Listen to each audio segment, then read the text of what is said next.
Student next topic आता है plant hormones. जिस तरीके से एनिमल्स में या ह्यूमन बींग्स में कंट्रोल और कोऑर्डिनेशन करने के लिए हॉर्मोन्स प्रेजेंट होते हैं, नर्वस सिस्टम होता है, एंडोक्राइन सिस्टम होता है, तो वैसे प्लांट जो होते हैं उनमें कंट्रोल और कोऑर्डिनेशन करने के लिए क्या पाए जाते हैं? प्लांट हॉर्मोन्स पाए जाते हैं। तो अगर हमें प्लांट हॉर्मोन्स को डिफाइन करना है तो प्लांट हॉर्मोन्स का एक और नाम भी होता है, इसको हम बोलते हैं फाइटो हॉर्मोन्स। फाइटो हॉर्मोन्स भी प्लांट हॉर्मोन्स को ही कहा जाता है। अगर हमें इसे डिफाइन करना है तो क्या बताएंगे कि फाइटो हॉर्मोन्स क्या होते हैं? ऐसे केमिकल सब्सटेंस भी कह सकते हैं जो प्लांट में पाए जाते हैं और प्लांट की ग्रोथ के लिए और उसके डेवलपमेंट के लिए, प्लांट की ग्रोथ और डेवलपमेंट के लिए रिस्पॉन्सिबल होते हैं। The chemical which are responsible for the growth and development in plants are known as phytohormones और plant hormones.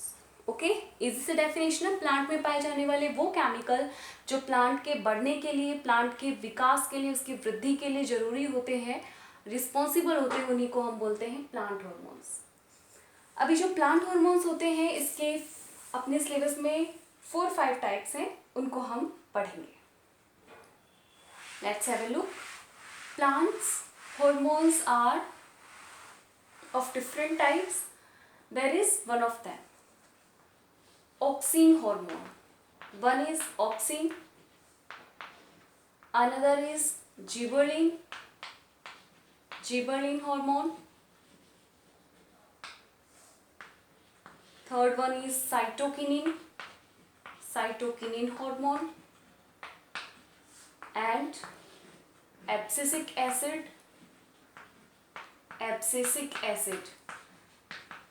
इस हार्मोन का नेम भी अलग है और फंक्शन भी अलग है। इसमें देखिए एसिड वर्ड आया है। और एक और होता है इथाइलिन। तो इस तरीके से ये 5 टाइप के हार्मोन्स प्लांट्स में पाए जाते हैं। अब हम देखते हैं इनका पर्टिकुलर क्या क्या फंक्शन होता है और वो प्लांट के लिए किस तरीके से हेल्पफुल होते हैं उसकी ग्रोथ और डेवलपमेंट के लिए। पहले देखते हैं ऑक्सिन हार्मोन। ऑक्सिन हार्मोन होता है, ये प्लांट के रूट एंड शूट वाले पार्ट में पाया जाता है। It is found in root and shoot part. आप जानते हैं रूट और शूट पार्ट कौन सा होता है, और रूट शूट के टिप वाले पार्ट पर प्रेजेंट होते हैं ये रूट एंड शूट टिप। मतलब जैसे प्लांट है तो उसका स्टेम वाला पार्ट और एकदम से टॉप वाला पार्ट, और इसी तरीके से जो उसकी रूट्स होती हैं, रूट्स में से भी सबसे लोअर पार्ट, सबसे लास्ट का जो पार्ट होता है, वहां पर ये हार्मोन प्रेजेंट होता है। यानी कि रूट के भी टिप पर प्रेजेंट होता है एंड शूट के भी टिप पर प्रेजेंट होता है। और अब आप समझ सकते हैं अगर किसी प्लांट के शूट सिस्टम और रूट सिस्टम की टिप पर पाया जाता है तो ये क्या करेगा, किस चीज़ के लिए रिस्पॉन्सिबल होगा? ये प्लांट की हाइट इंक्रीज करने में रिस्पॉन्सिबल होता है। It help to increase the height of shoot system. तो it increase height of the plant. Okay, it increase height of the plant. Alright, अब इसमें एक और चीज आपको ध्यान रखनी है कि जो ऑक्सिन हार्मोन होता है इसमें फोटोट्रॉपिज्म भी पाया जाता है। इसकी वजह से फोटोट्रॉपिज्म होता है। कैसे, ये समझते हैं। देखिए, जिधर भी सनलाइट फॉल होती है किसी भी प्लांट पे, प्लांट के ये शूट वाले पार्ट पर प्रेजेंट होता है। तो मान लीजिए ये कि थोड़ा सा इसको वाइड कर देते हैं हम। ये कोई प्लांट है और उसके शूट वाले पार्ट पर ये हार्मोन प्रेजेंट होता है। अब ये जो प्लांट है इसके अंदर जिधर से सनलाइट फॉल होती है ये सनलाइट की डायरेक्शन में बेंड हो जाता है। सनलाइट की डायरेक्शन में ये बेंड होना स्टार्ट कर देगा। अगर कंटिन्यूअसली इसको एक ही डायरेक्शन से क्या मिलती रहेगी, सनलाइट मिलना स्टार्ट हो जाएगी। तो अब ऐसा क्यों होता है, ये सनलाइट की डायरेक्शन में ही बेंड क्यों होता है, इसका रीज़न समझते हैं। जिस भी पार्ट में ये सनलाइट फॉल होती है, मतलब सेल्स के अंदर ये फॉल होती है, तो जितनी भी सेल्स होती हैं उन सेल्स के अंदर ये ऑक्सिन हार्मोन प्रेजेंट है। शूट वाले टिप के ऊपर हम देख रहे हैं एक बार, तो शूट की टिप पर ये सेल्स प्रेजेंट है और इनमें अपना जो एक साइड इनका न्यूक्लियस प्रेजेंट होता है और बाकी का सेल ऑर्गेनल सब चीज़ें प्रेजेंट है। अब इसमें देखिए जो ऑक्सिन हार्मोन है वो यहाँ प्रेजेंट है, बट ऑक्सिन हार्मोन में क्या पाया जाता है, सनलाइट के लिए फोटोट्रोपिज्म पाया जाता है। तो ये जो जितना भी ऑक्सिन हार्मोन है, इसको थोड़ा और डिटेल से समझते हैं कि जो भी प्लांट है इसको थोड़ा, प्लांट के अंदर जो भी ऑक्सिन हार्मोन है, आप ए से हम इसको डिनोट करें, जो ऑक्सिन हार्मोन है उसको हम ए से एक बार समझ लेते हैं। तो ये सारा का सारा जो ऑक्सिन हार्मोन है ये क्या होगा, इस प्लांट के अंदर शेडिंग वाले पार्ट में इकट्ठा हो जाएगा। ये सारा का सारा जो ऑक्सिन हार्मोन है इसके शेडिंग पार्ट में इकट्ठा हो जाता है। ओके, अब शेडिंग पार्ट में इकट्ठा हो गया है, जैसे मान लीजिए राइट साइड है और ये लेफ्ट साइड है। राइट साइड में सनलाइट फॉल हो रही है और लेफ्ट साइड में थोड़ी छाया वाला पार्ट है, ये शेडो वाला पार्ट है। तो जो ऑक्सिन हार्मोन है वो लेफ्ट साइड में ज़्यादा एक्यूमुलेट हो गया, इकट्ठा हो गया। तो ज़्यादा इकट्ठा होने से इसका फंक्शन क्या होता है, ये इसकी हाइट को इंक्रीज करेगा। तो लेफ्ट वाला पार्ट है वो ज़्यादा बढ़ जाएगा, इंक्रीज हो जाएगा, और जो राइट वाला पार्ट है वो इसके कंपैरिजन में शॉर्ट रह जाएगा। तो इस वजह से इधर ये जो प्लांट है एक साइड से ज़्यादा बढ़ने की वजह से अपने आप ही फिर धीरे धीरे बेंड होना स्टार्ट हो जाएगा। जिधर हाइट कम होती है उस साइड ये बेंडिंग इसकी स्टार्ट हो जाएगी। तो इसलिए ये सनलाइट की डायरेक्शन में बेंड हो जाता है। ओके, तो ये इसका लॉजिकल आंसर हो जाएगा कि क्यों ये इस तरफ बेंड होता है।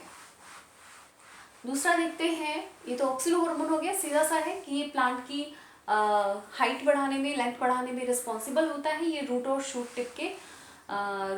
के टिप पर पाया जाता है और इट शोज फोटोट्रोपिज्म। ये फोटोट्रोपिज्म शो करता है, और फोटोट्रोपिज्म का मीन्स आई थिंक आप समझ गए होंगे कि ये सनलाइट की वजह से सनलाइट के अपोजिट डायरेक्शन में हाइट को इंक्रीज कर देता है और it bend, the plant will bend towards the sunlight. Okay, next देखते हैं, ऑक्सिन हार्मोन के अलावा जो दूसरा वाला हार्मोन है वो है जिबरेलिन हार्मोन। जिबरेलिन हार्मोन क्या करता है,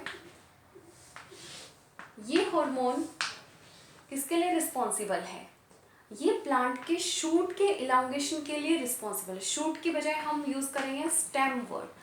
तो जो प्लांट में ऊपर का पार्ट होता है उसके टिप का पार्ट है और नीचे इसके रूट वाला पार्ट प्रेजेंट होता है, लेकिन जो बीच में प्रेजेंट है पार्ट, इसका जो स्टेम वाला हिस्सा होता है उसको इलोंगेट करने के लिए, स्टेम इलोंगेशन के लिए ये रिस्पॉन्सिबल होता है। It helpful in stem elongation.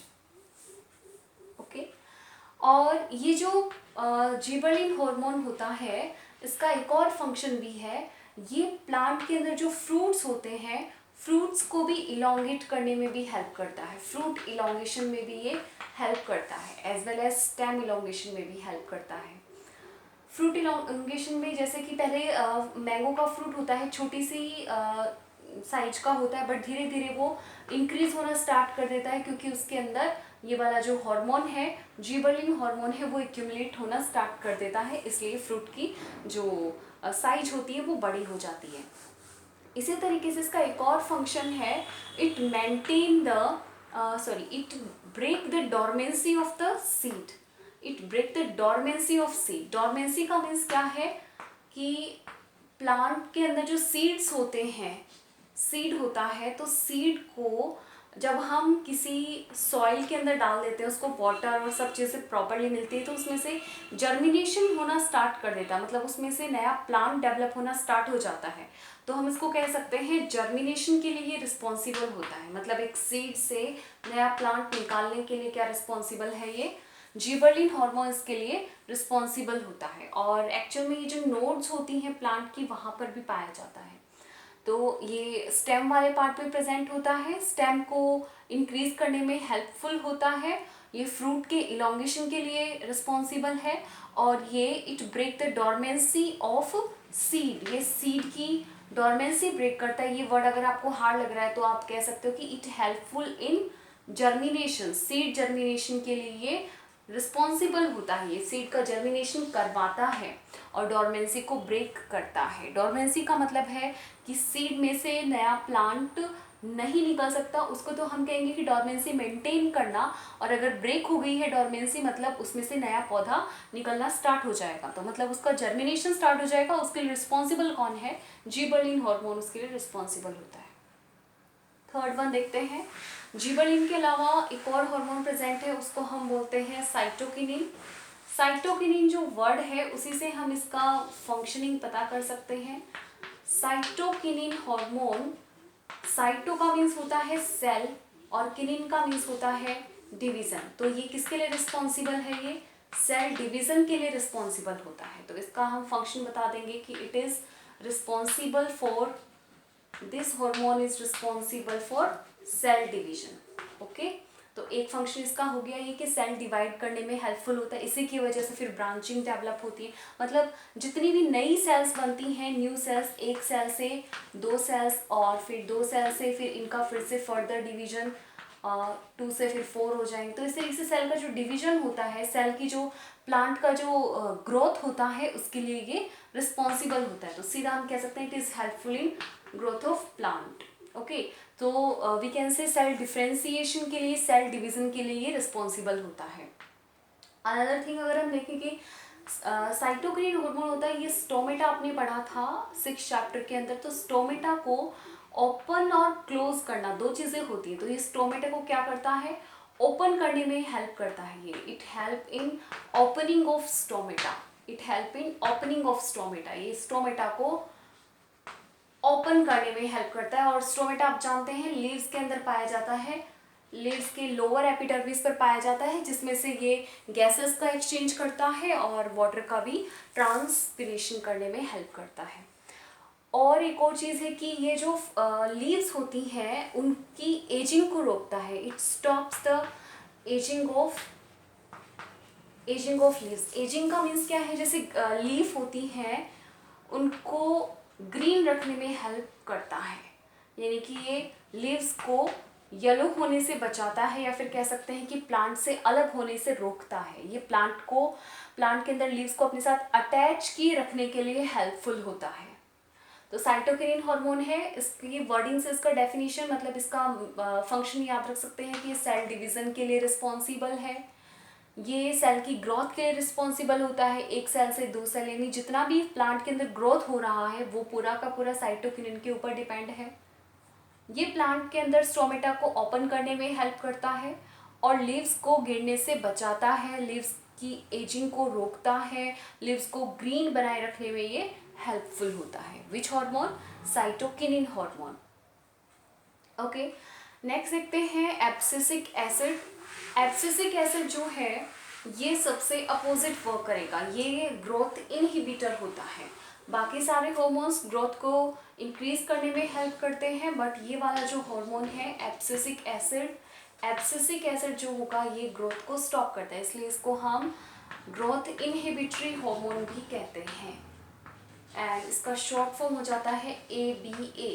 ABA इसका शॉर्ट फॉर्म होता है, it is growth inhibitor hormone, यानी कि ग्रोथ को रोकने वाला हार्मोन होता है ये।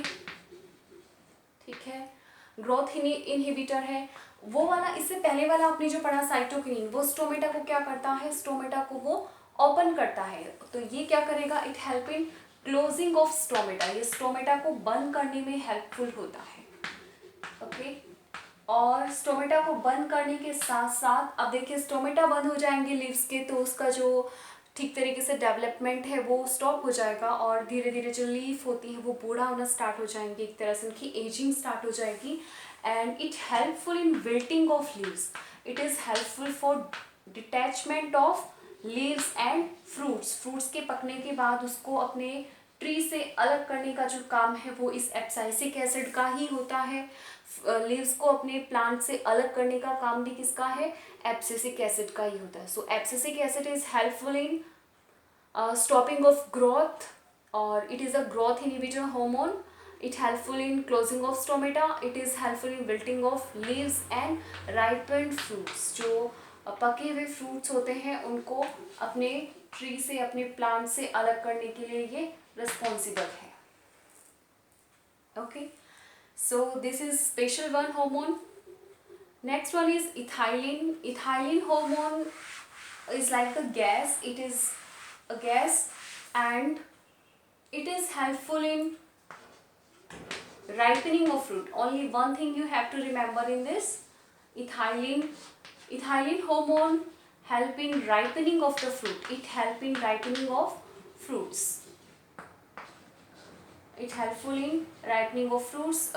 जो कच्चे फ्रूट्स होते हैं उनके अंदर ये स्प्रे किया जाता है और इसके स्प्रे करने की वजह से जो भी फ्रूट है वो पकना स्टार्ट करते हैं. जैसे मैंगो ले लो या फिर बनाना ले लो, तो इनमें जो कच्चे मैंगो होते हैं, कच्चे बनाना होते हैं, उसके ऊपर जब ये स्प्रे की जाती है इथाइलिन, तो ये क्या करता है, उसकी जो सेल वॉल होती है उस सेल वॉल को ये ब्रेक डाउन कर देता है और ये सॉफ्ट हो जाता है.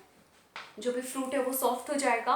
और दूसरा ये क्या करता है कि इसमें शुगर भी रिलीज करता है और शुगर रिलीज करने से जो फ्रूट्स होते हैं वो स्वीट टेस्ट में चेंज हो जाते हैं, ये स्वीट हो जाते हैं. तो उसको स्वीट बनाने के लिए और इसके अंदर सॉफ्टनेस लाने के लिए क्या काम में लिया जाता है, इथाइलिन हार्मोन यूज में लिया जाता है. तो इस तरीके से हम पांचों हार्मोन इजीली याद रख सकते हैं. ऑक्सिन हार्मोन था. ऑक्सिन हार्मोन हाइट को इंक्रीज करता है, उसके शूट और रूट के अंदर प्रेजेंट होता है और ये टिप पे पाया जाता है, फोटोट्रॉपिज्म उसमें होता है. सेकंड था अपना कौन सा, जिबरलिन हार्मोन. जिबरलिन हार्मोन उसके अंदर स्टेम को इंक्रीज करने में हेल्प करता है, सीड से नया प्लांट्स निकलने में ये हेल्प करता है, जर्मिनेशन करने में हेल्प करता है. थर्ड आपने पढ़ा साइटोकिनिन, ये सेल डिवीजन में हेल्प करता है और उसमें स्टोमेटा को ये ओपन करता है. साथ ही साथ स्टोमेटा के अलावा ये लीव्स को नीचे गिरने से बचाता है. और फोर्थ आपने पढ़ा एब्सिसिक एसिड, इन सबसे अपोजिट है, वो ग्रोथ को स्टॉप करता है और ये लीव्स को अपने से अलग कर देता है, सेपरेट करने में हेल्प करता है. और इथाइलिन जो होता है ये फ्रूट्स को राइप करने के काम आता है. तो इस तरीके से ये प्लांट हार्मोन्स हम इजीली लर्न कर सकते हैं.